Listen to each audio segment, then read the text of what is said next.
Assalamualaikum warahmatullahi wabarakatuh. Halo teman-teman, kami dari kelompok 3 akan mempresentasikan topik orbital dan ikatan kimia organik. Sebelumnya, perkenalkan nama saya Laura Novitasari, nomor BP 20160015. Di sini saya sebagai moderator dan pemateri.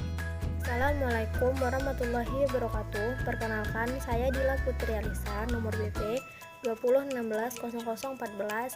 Di sini saya sebagai pembaca materi.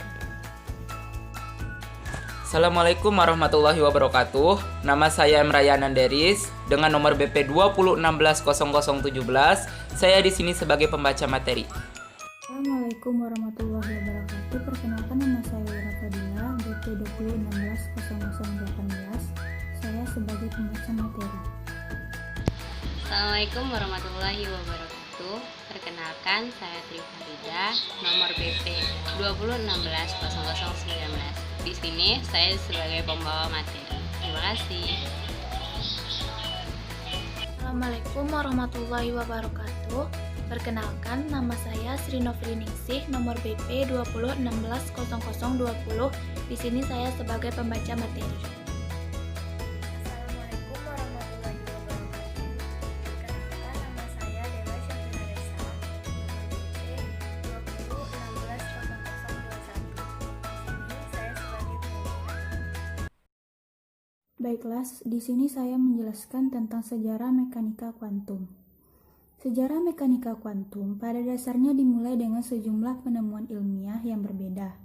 Penemuan sinar katoda pada tahun 1838 oleh Michael Faraday, pernyataan musim dingin tahun 1859 sampai 60 tentang masalah radiasi benda hitam oleh Gustav Kirchhoff, saran 1877 oleh Ludwig Boltzmann bahwa status energi dari sistem fisik dapat menjadi diskrit.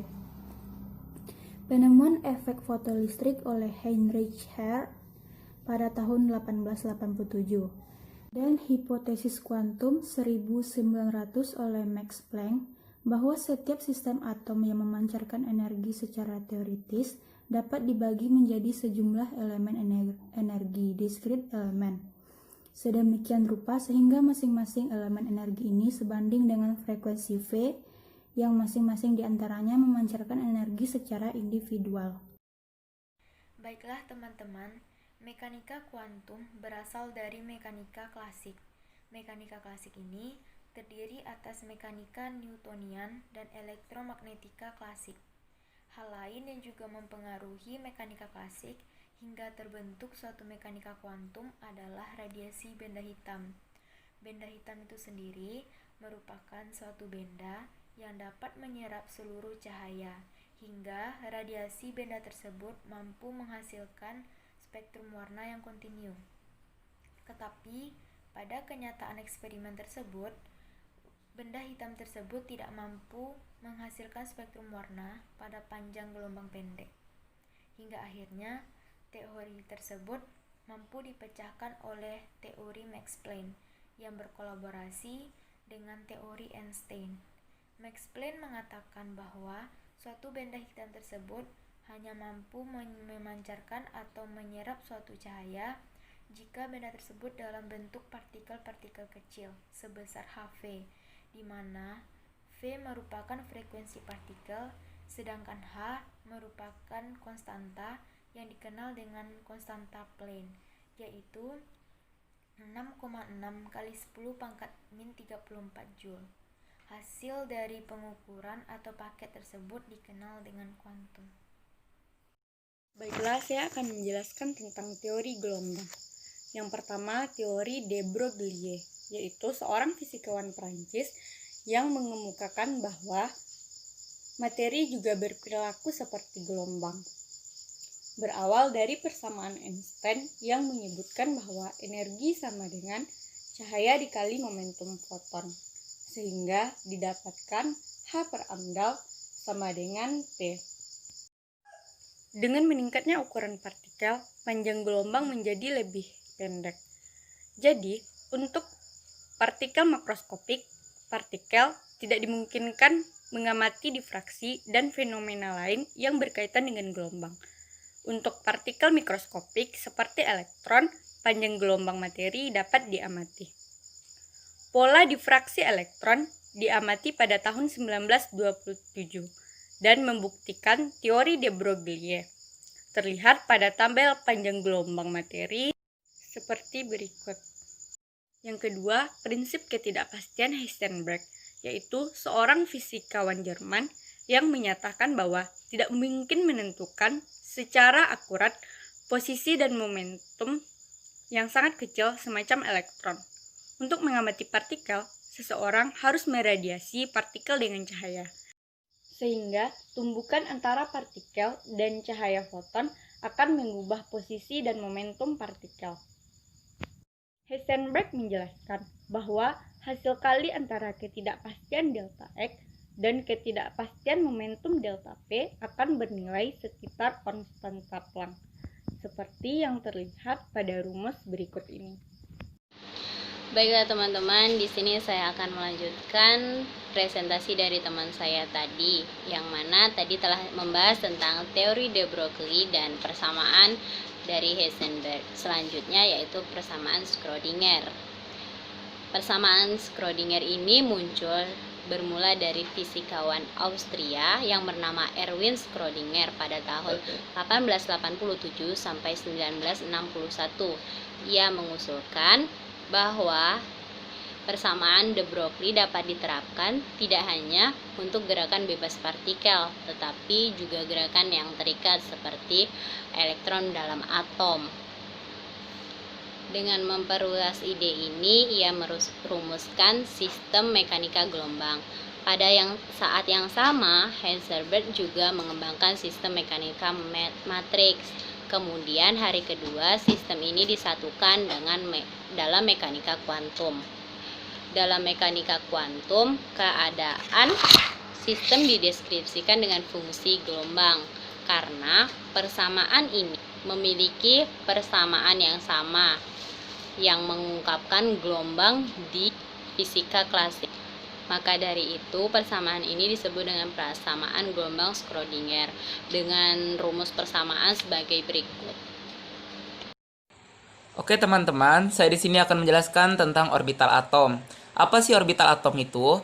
Orbital atom adalah daerah atau ruang di sekitar inti di mana peluang atau kebolehjadian terbesar elektron dapat ditemukan.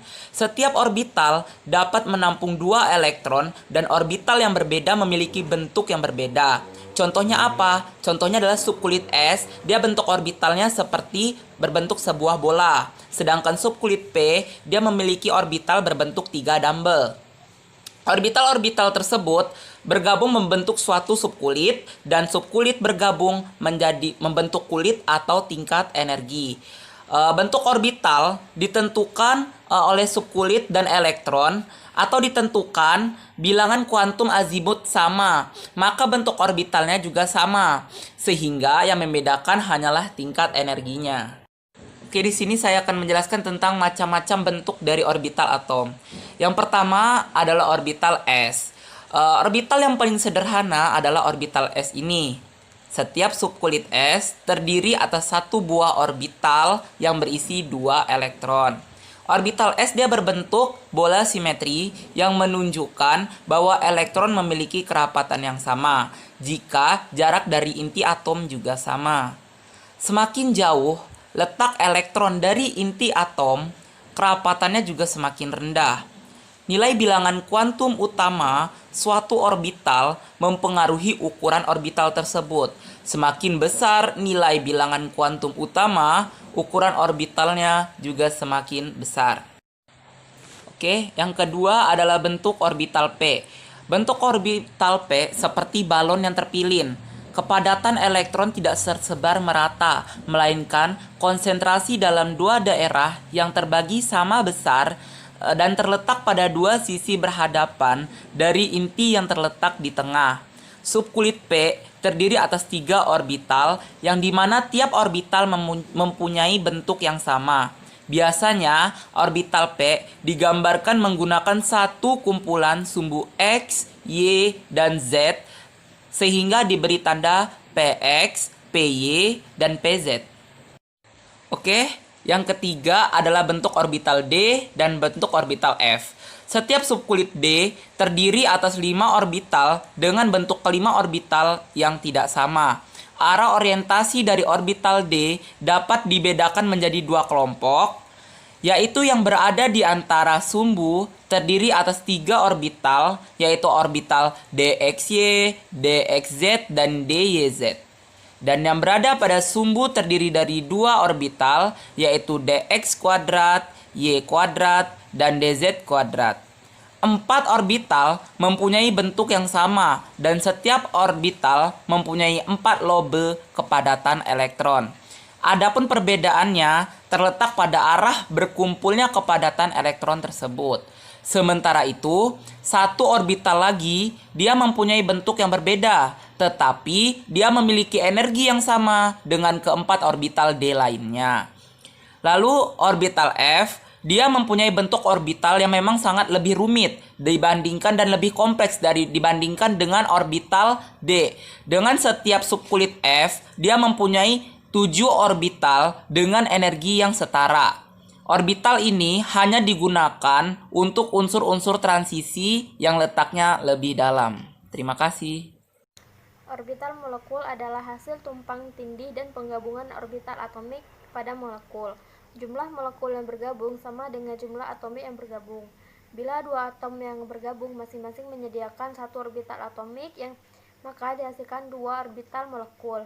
Salah satunya merupakan kombinasi jumlahan kedua orbital atomik yang saling menguatkan, dan lainnya kombinasi kurangan yang saling menyediakan. Kombinasi jumlahan menghasilkan orbital molekul ikat atau bonding yang mempunyai energi lebih rendah, dan kombinasi kurangan menghasilkan orbital molekul anti-ikat atau bonding. Jika pada tumpang tindih ada orbital atomik yang tidak bereaksi dalam pembentukan ikatan, maka itu disebut dengan orbital non-ikat atau non-bonding. Dalam pembentukan molekul, orbital atom tumpang tindih menghasilkan orbital molekul, yakni fungsi gelombang elektron dalam molekul. Jumlah orbital molekul adalah jumlah atom, dan orbital molekul ini diklasifikasikan menjadi orbital molekul ikatan, non-ikatan, dan anti-ikatan. Sesuai dengan besarannya, partisipasi orbital itu dalam ikatan antar atom. Syarat pembentukan orbital molekul ikatan sebagai berikut. 1. Cuping orbital atom menyusun cocok untuk tumpang tindih. 2. Tanda positif atau negatif cuping yang bertumpang tindih sama. 3. Ikatan energi orbital-orbital atomnya dekat. Di sini saya akan menjelaskan tentang orbital atom karbon. Atom karbon terletak pada periode kedua dalam sistem periodik dan memiliki nomor atom 6, di mana konfigurasinya adalah 1s2, 2s2, 2p2. Orbital merupakan wilayah atau daerah dalam ruang sekitar inti atom yang memiliki kemungkinan untuk bisa menemukan elektron. Orbital atom C terdiri dari orbital S dan orbital P. Untuk membentuk ikatan, atom karbon memiliki 2 orbital, yaitu 2s dan 2p. Artinya, jika bereaksi dengan hidrogen, maka akan terbentuk 2 ikatan CH. Faktanya, atom karbon membentuk 4 ikatan CH dan menghasilkan molekul metana. Untuk membentuk CH4, atom karbon harus menghibridkan orbitalnya dan terbentuk sp3. Baiklah, sekian presentasi dari kelompok 3. Kalau ada yang salah, mohon dimaafkan. Wabillahi taufiq wal hidayah. Wassalamualaikum warahmatullahi wabarakatuh.